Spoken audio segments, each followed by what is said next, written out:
What's up, YouTube? It's Rochelle Tannant. It's December 12th, 2023. It's about 1-ish in the morning. I have been gone. I have not forgot about you guys. In the last 4 months, I've been attending a university. I'm in a final year of a program studying, funnily enough, social media. Because, hey, I said before, only time I'll be on this shit is to get paid. And I meant that. So I'm taking formal classes to learn. And I've learned a lot. But I'm going to do two videos this morning. The first video, I'm going to talk about this inflation thing. Let me start off by saying I'm a first year millennial. I'm a 1980 baby. Doesn't matter what they're putting on the internet now. Millennials are 1980 to 95. And I'm a middle child, the first middle child in my family. So I usually try to see things from both sides. I fully agree with my generation and these companies not caring. It was set up like that. That comes from my parents' and grandparents' generation, to be honest. All this super greed, all for self, shareholders, all that stuff. I agree with millennials. These companies don't give two shakes of a lamb's tail about you. I just got done working for a company for almost 4 years. The owner of the company was a local mom and pop doctor couple here in Pennsylvania. When I first got the job, right before COVID, it was great. It was a mom and pop. Our benefits were great. The pay was okay, but it was consistent, and we got to work remotely. It was a real good family feel. I loved my team. It was great. But as time wore on, this boomer, he was a doctor who built up this business, sold us out. But I knew he was going to do that because I worked for one of his other companies. He did the same. He builds up this staff to have this family feel and all this. And then he'll sell out the company to one of these ultra corporate entities, and they treat their employees like crap. That's what happened to me. Now, the beginning of this year, oh no, I'm sorry, 2022, my company got sold to a company out of Texas. And almost overnight, the benefits changed. I went from paying no deductible. The insurance was local here to Pennsylvania, so I could go anywhere. The insurance was great. That changed. So I was paying $3,500 just for me. And they had plans that were more expensive than that. If you had a family, you had a $10,000 deductible. Now, mind you, in 2023, this company had us do self-evaluations. They hyped us up a lot about these raises, these quote merit raises. And in my position, they had me doing specialty lists and whatnot. I was dealing with Medicare, Medicaid, and private insurance for your parents and grandparents. These people gave me a 56-cent raise. And I'm the type of person, I can't fake when I'm unhappy. It comes across in my work because I believe in doing a good job for any company that I take the job for. But I expect fair pay and fair treatment in return. I'm not one of these people that needs to be praised or told I'm doing a good job, all that. You prove that to me in my paycheck and my wages and my benefits. I don't need to be coddled. But a lot of these companies have gotten so super greedy in my lifetime, and the generations before mine, they're greedy in their own right. So this work culture we're in, to get laid off or let go, they don't bat an eye. Now, on the other hand, I've been watching some of these inflation rants, and y'all full of shit. Because my sisters and I, we lost our mother very young. We just lost our father. We haven't had parents to move in, pay bills and stuff like you guys have. I know because I've worked in offices with my peers in the last 15 years. I've sat back and worked in offices where everybody's living at home in their 30s except me. And I used to be embarrassed about my living situation. I've moved around so much and it's been very hard these years here in Philadelphia, but it'll be worth it. You guys have had enough time to sit back on your parents' dime. You guys have had enough time to go to school and all this other stuff. In which, speaking of school, back in 2015, I went to Community College of Philadelphia, and I remember telling my peers in that class and people younger than me, technology is going to be the thing that takes your jobs. And I said to these people, if you don't believe me, you better check our grandparents' generation because they did the same thing to them on those Ford lines and Chrysler and all that. That's what happened to them. In addition to union busting and all that, but that's another discussion.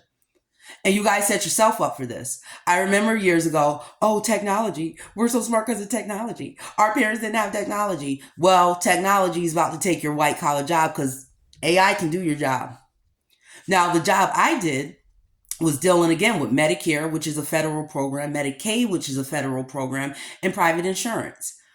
At no time, just like our clothing shouldn't be made on the other side of the world, at no time should another country be handling your parents and grandparents' insurance and protected health information.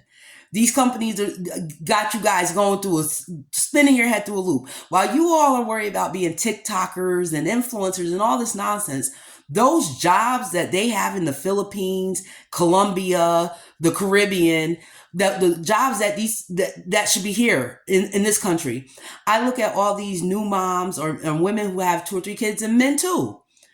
I imagine, what if they could have a job like I had that works remotely with pretty good benefits, and you're safeguarding a federal program? Why are these programs being handled across the world? But y'all don't look at shit like that. Y'all too busy worrying about TikTok or this and that, and you're not keeping your eye on the prize.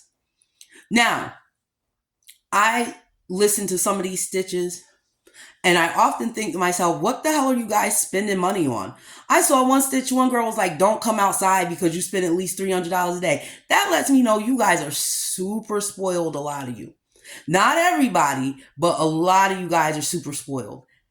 And you guys have so many issues coming. My parents being gone is a double-edged sword. Do I miss them? Yes. However, I don't have to worry about their medical expenses, housing, and things, because boomers are getting knocked out the box right now. They can't afford this rent and all this stuff. So if you're a millennial or late Gen Xer, your kids are getting older, and a lot of you didn't teach them shit, but that's another discussion. And for people my age, if you're Black, a lot of your grandkids are getting older. Because let's not forget, a lot of you Black people, y'all grandparents in your 30s. And your parents are getting older. And if it holds true to baby boomers and early Gen Xers, they expect to be taken care of. Hell, I've heard baby boomers that are crackheads talk about what their kids need to take care of for them in their old age. Now, do they deserve it? That's a whole nother discussion. But this is the expectation of that generation. And to a degree, they're right. Because back in 2008, when the economy collapsed and all those hard years after, mostly in Obama's presidency, a lot of y'all got to live up in their crib. A lot of those baby boomers were watching y'all's kids and shit as adults. So now it's time to pay your parents' generation back. And if you're the type of shitty person that'll let your parents sit in the street, that says a lot about you. And I know our parents weren't perfect. I know our parents did a lot of things, but they're still your parents. You can't pick them. And yes, you guys are going to have to get that expense too, just like they got it for you in the teens.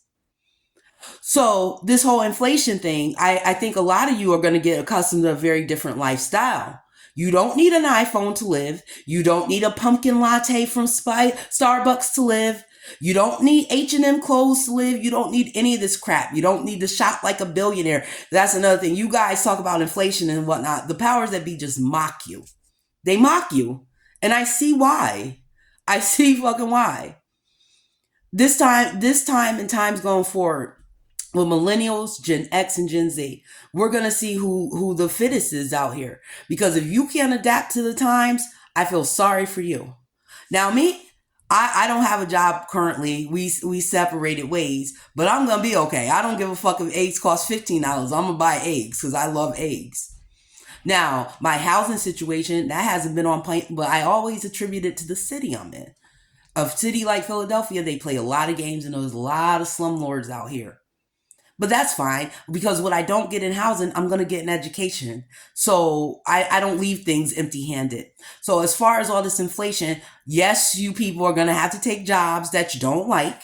Yes, you're going to have to work multiple jobs. And I fully believe the tides are going to change and whatnot going into the 30s. They have to, because boomers are getting older. Gen X out the 60s, they getting older. And soon millennials, we're really going to be taking the reins. And for all of you that had your white collar jobs, that put your nose down to the hardworking people that may deliver food or work a front desk or something, you may not want to keep putting your nose down, because that might be you. And those people that work those jobs in the next 10 years, they might be the ones hiring you. because a lot of you don't like the thought of not having a cushy seating. You don't need a car. Take the bus. Bring your lunch. You don't need the DoorDash. Y'all gonna find out. But I do agree with you guys. These companies don't give a rat's behind about you. So you better be able to adapt. And a lot of you aren't able to adapt. You're up on TikTok crying like little girly men. On that note, guys, I'm out.